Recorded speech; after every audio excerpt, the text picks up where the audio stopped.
नमस्कार साथियों, स्वागत करता हूं आपके अपनी YouTube channel sure success point one पे। और मैं आज लेकर के आया हूं आप लोग के लिए जीके का 25 क्वेश्चन, जो कि एसएससी जीडी और एमटीएस के लिए बहुत ही इम्पॉर्टेंट है। तो आप अगर वीडियो पे नए आए हैं तो सबसे पहले इस चैनल को सब्सक्राइब कर लें, बेल आइकन को प्रेस कर लें और उसके बाद अपने दोस्तों के साथ ज़्यादा से ज़्यादा शेयर करें, ताकि उनको भी इस वीडियो का ज़्यादा से ज़्यादा फ़ायदा मिले। और मैं ये बता देना चाहता हूँ कि जो भी क्वेश्चन अगर आप देख रहे हैं तो पहले खुद से आंसर देने की कोशिश करें, और जितना मैक्सिमम क्वेश्चन होता है उसको सॉल्व करें और कमेंट बॉक्स में ज़रूर लिखें कि आपका कितना क्वेश्चन सही हुआ है। चलिए क्वेश्चन नंबर 1 से स्टार्ट करते हैं। दारा शिकोह अपने भाई के साथ संघर्ष में मारा गया, है ना। Dara Shikoh was killed in conflict with his brothers. तो वो कौन था? दारा शिकोह किसका भाई था? तो ये औरंगजेब का भाई था। तो औरंगजेब जो है राइट आंसर हो जाएगा। ठीक है, 80 का सॉरी 2, यानी कि दारा शिकोह जो है अपने भाई औरंगजेब के साथ संघर्ष में मारा गया। चलिए देखते हैं नेक्स्ट क्वेश्चन। चलिए, तो ये क्वेश्चन क्या कह रहा है कि सिक्किम में कुल संसदीय सीटें कितना है ना, राज्यसभा निर्वाचन क्षेत्र में। तो आपके लिए मिलते हैं 10 सेकंड, बताइए जल्दी कितना होगा आंसर। ठीक है,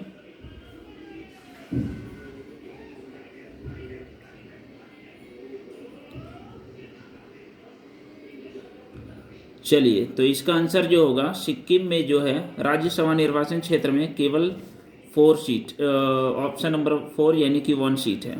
ठीक है, चलिए देखते हैं नेक्स्ट क्वेश्चन। चलिए, तो दो क्वेश्चन क्या कह रहा है कि डैश के अनुसार भारत का राष्ट्रपति लोकहित या संविधान की व्याख्या से संबंधित किसी विषय को सर्वोच्च न्यायालय के पास परामर्श के लिए भेज सकता है। तो कौन सा ऑप्शन होगा? ऑप्शन 1 2 3 4, बताइए क्या होगा।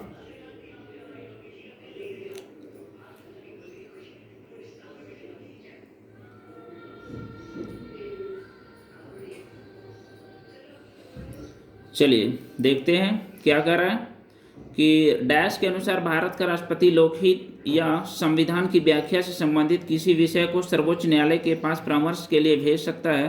तो ये क्या होगा? मौलिक अधिकार नहीं होगा, रीट संबंधी क्षेत्राधिकार नहीं होगा, अपीली क्षेत्राधिकार नहीं होगा। तो क्या होगा? सलाह संबंधी क्षेत्राधिकार यानी एडवर्सरी जुडिशकेशन। ठीक है, तो ये ऑप्शन नंबर 4 राइट आंसर हो जाएगा। चलिए देखते हैं नेक्स्ट क्वेश्चन। चलिए, इस क्वेश्चन में क्या कह रहा है, अलबरूनी द्वारा अरबी में लिखी किताब जिसमें उपमहाद्वीप का लेखा जोखा मिलता है का नाम डैश था। वो किताब का नाम पूछ रहा है। ठीक है, तो क्या होगा? 4 ऑप्शन है, चलिए बताइए क्या होगा।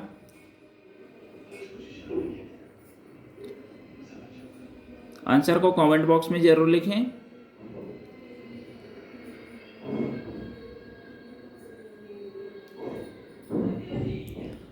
चलिए ठीक है, देखते हैं। अलबरूनी द्वारा अरबी में लिखित किताब जिसमें उपमहाद्वीप लेखा जोखा मिलता है उसका नाम है किताब उल हिंद, या किताब अल हिंद भी कहीं कहीं लिखा रहता है। तो राइट आंसर ये हो जाएगा।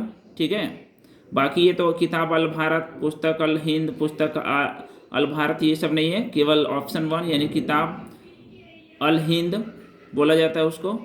चलिए देखते हैं नेक्स्ट क्वेश्चन। चलिए, इस क्वेश्चन में क्या कह रहा है, the northern plain of India is found of dash. Bharat का उत्तरी मैदान किससे बना है? तो चलिए बताइए क्या है इसका आंसर। भारत का उत्तरी मैदान किससे बना है ना।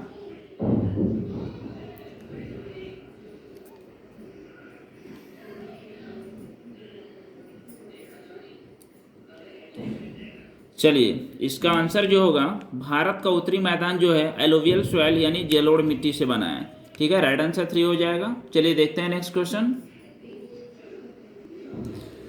चलिए देखते हैं इस क्वेश्चन में क्या कर रहा है, शेर, चीता और टाइगर ये सभी स्पीसीज किस वंश में आते हैं? चलिए बताइए, 4 ऑप्शन है, क्या होगा? Solanum, Panthera, Felis, Tigris. चलिए बताइए जल्दी क्या होगा।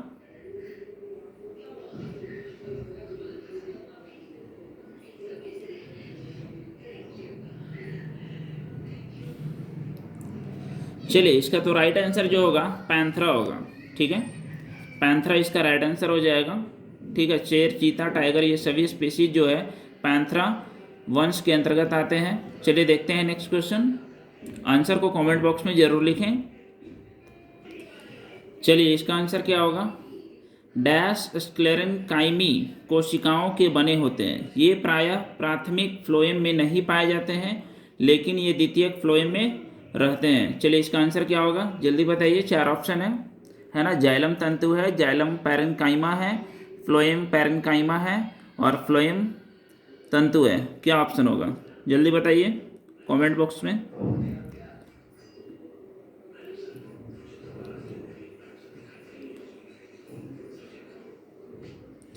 चलिए तो इसका राइट आंसर जो होगा वो 4 है ना, फ्लोएम तंतु होगा।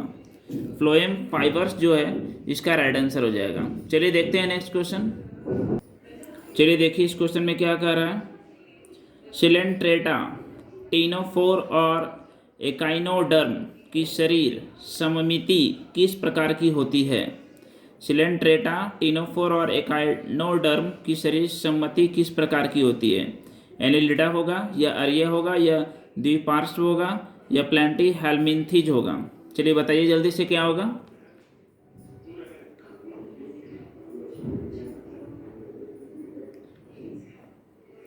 चलिए तो इसका आंसर जो है राइट आंसर होगा रेडियल यानी अर्य होगा, ठीक है। तो ये मेरा राइट आंसर हो गया। चलिए देखते हैं नेक्स्ट क्वेश्चन। चलिए इस क्वेश्चन में क्या कह रहा है। If the speed of an object moving along a straight line constant its motion is said to be dash. यदि किसी सरल रेखा के अनुदिश गति करने वाली वस्तु की चाल स्थिर रहती है तो उस वस्तु की चाल को क्या कहा जाता है। यूनिफॉर्म यानी एक समान, पीरियोडिक यानी आवृत्ति, सर्कुलर यानी वृत्ताकार, नॉन यूनिफॉर्म यानी असमान। चलिए बताइए क्या होगा।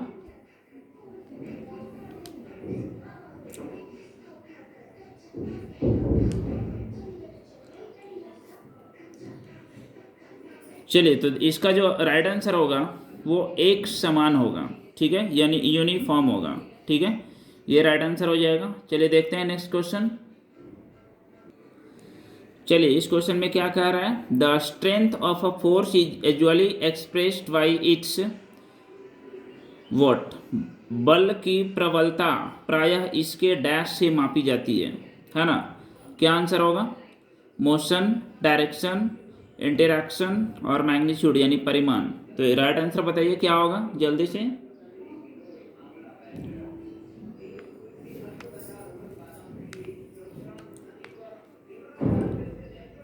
चलिए तो इसका राइट आंसर जो होगा मैग्नीट्यूड यानी परिमाण होगा, ठीक है ना। चलिए देखते हैं नेक्स्ट क्वेश्चन। चलिए इस क्वेश्चन में क्या कह रहा है कि dash is not a storage device. Dash एक भंडारण युक्ति नहीं है ना। भंडारण समझ रहे हैं, जो स्टोरेज डिवाइस होता है, ठीक है, जिसमें कोई भी फाइल, वीडियो, डॉक्यूमेंट वो स्टोर होता है, ठीक है। तो ये कौन सी नहीं है ये बताना है। चलिए पहला ऑप्शन जो है आईपॉड है, दूसरा पेन ड्राइव है, तीसरा लाइनक्स है यानी लिनक्स जिसको बोलते हैं, फ्लैश डिस्क है। चलिए बताइए क्या होगा इसका राइट आंसर।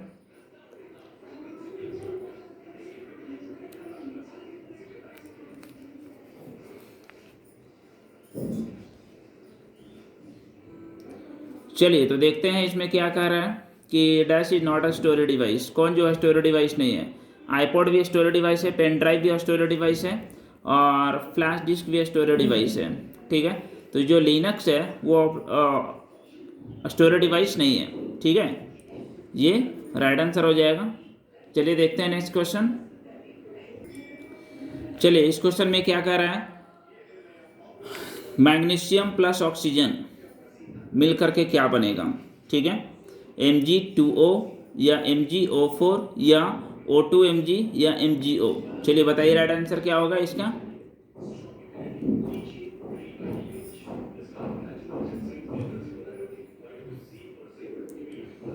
चलिए तो इसका जो राइट आंसर होगा MgO यानी मैग्नीशियम ऑक्साइड बनेगा, ठीक है।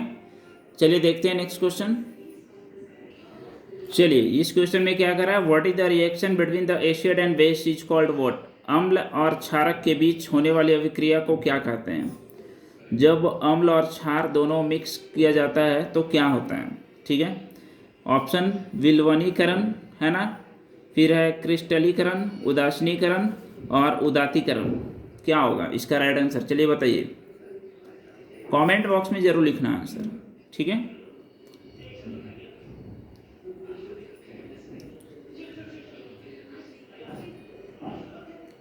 चलिए तो देखिए इसका राइट आंसर जो होगा वो न्यूट्रलाइजेशन होगा, यानी उदासीनीकरण होगा। जब हम एसिड प्लस बेस को रिएक्शन करेंगे तो ये क्या बनेगा? न्यूट्रलाइजेशन यानी उदासीनीकरण होगा। चलिए देखते हैं नेक्स्ट क्वेश्चन। चलिए इस क्वेश्चन में क्या कह रहा है? केंद्र सरकार द्वारा योजना शुरू की गई है जो एक नवीनीकृत कृषि फल बीमा योजना है जिसका उद्देश्य देश में कृषि क्षेत्र को बढ़ावा देना। तो क्या होगा इसका राइट आंसर? पहला ऑप्शन है मृदा स्वास्थ्य कार्ड, दूसरा Shyama Prasad Mukherjee are urban mission, तीसरा प्रधानमंत्री फसल बीमा योजना और चौथा ऑप्शन जो है नेशनल आर अर्बन मिशन। तो चलिए बताइए क्या होगा इसका राइट आंसर। ठीक है,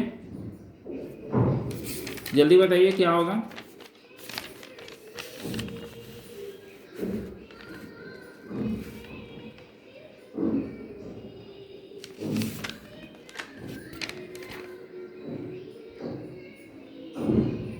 चलिए तो इसका राइट आंसर जो होगा वो प्रधानमंत्री फसल बीमा योजना होगा।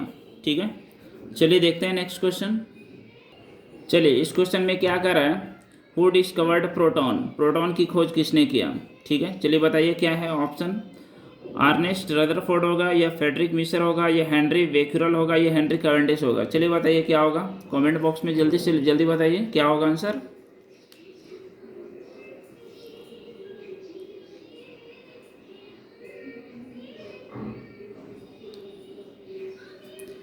चलिए जो इसका आंसर होगा, प्रोटीन का जो खोज किया था वो अर्नेस्ट रदरफोर्ड किया था, ये राइट आंसर हो जाएगा। चलिए देखते हैं नेक्स्ट क्वेश्चन। चलिए इस क्वेश्चन में क्या कह रहा है? उस संस्था का नाम बताएं या नाम क्या था जिसने भारतीय संविधान के निर्माण में सहयोग किया था। ठीक है, इसका ऑप्शन है क्या? संविधान सभा, संविधान समिति, संविधान संसद या संविधान परामर्श समिति। चलिए जल्दी से बताइए इसका आंसर क्या होगा।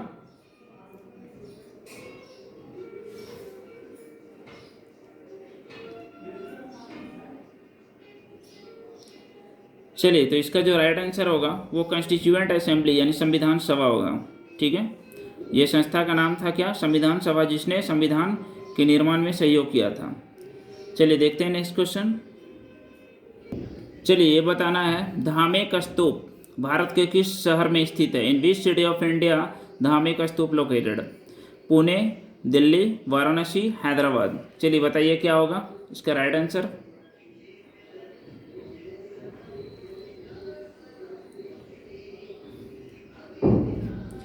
चलिए इसका राइट आंसर जो होगा वो वाराणसी होगा। वाराणसी में जो है, ठीक है, धामे का स्तूप जो है वो वाराणसी में स्थित है। चलिए देखते हैं नेक्स्ट क्वेश्चन। चलिए इस क्वेश्चन में क्या कह रहा है? बांगरू प्रिंटिंग का संबंध किस राज्य से है? ठीक है, उत्तर प्रदेश, गुजरात, हरियाणा, राजस्थान। चलिए बताइए क्या होगा इसका राइट आंसर।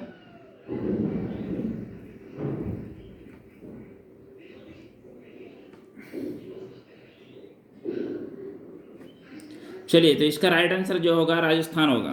ठीक है, बागरू प्रिंटिंग का संबंध जो है राजस्थान से है। ठीक है, चलिए देखते हैं नेक्स्ट क्वेश्चन।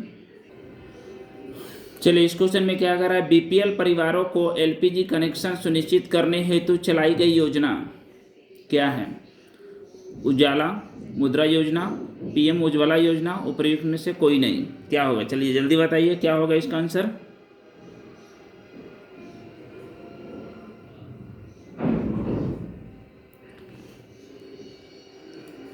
चलिए तो इसका जो राइट आंसर होगा, ठीक है, वो 3 होगा, पीएम उज्ज्वला योजना। ये जो है बीपीएल परिवारों के लिए एलपीजी कनेक्शन को सुनिश्चित करने के लिए लाया गया था। ठीक है, चलिए देखते हैं नेक्स्ट क्वेश्चन। चलिए इस क्वेश्चन में क्या करा है? एशिया का प्रसिद्ध प्राचीन व्यापार मार्ग कौन सा है? एशिया का प्रसिद्ध प्राचीन व्यापार मार्ग कौन सा है ना? तो सिल्क मार्ग होगा, या ताम्रलिप्ति होगा, या पोदोरो होगा, या ऊपर मिक्स से कोई नहीं होगा। चलिए जल्दी बताइए क्या होगा इसका राइट आंसर।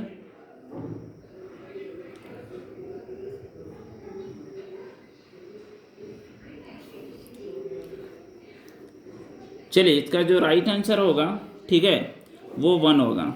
एशिया का प्रसिद्ध प्राचीन व्यापार मार्ग जो है सिल्क मार्ग है, ठीक है, तो राइट आंसर 1 होगा। चलिए देखते हैं नेक्स्ट क्वेश्चन। चलिए अगला क्वेश्चन क्या कह रहा है, सारनाथ का सिंह स्तंभ शीर्ष का संबंध किससे है? The lion capital of Sarnath belong to what? Ashoka, Akbar, Kanishka या कोई नहीं? चलिए जल्दी बताइए क्या होगा इसका आंसर।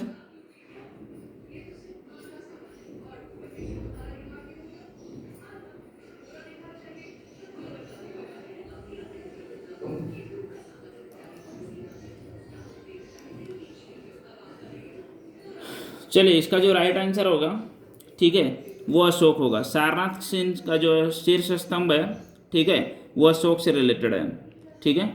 चलिए देखते हैं नेक्स्ट क्वेश्चन। तो आज के लिए बस इतना ही क्वेश्चन था, ठीक है।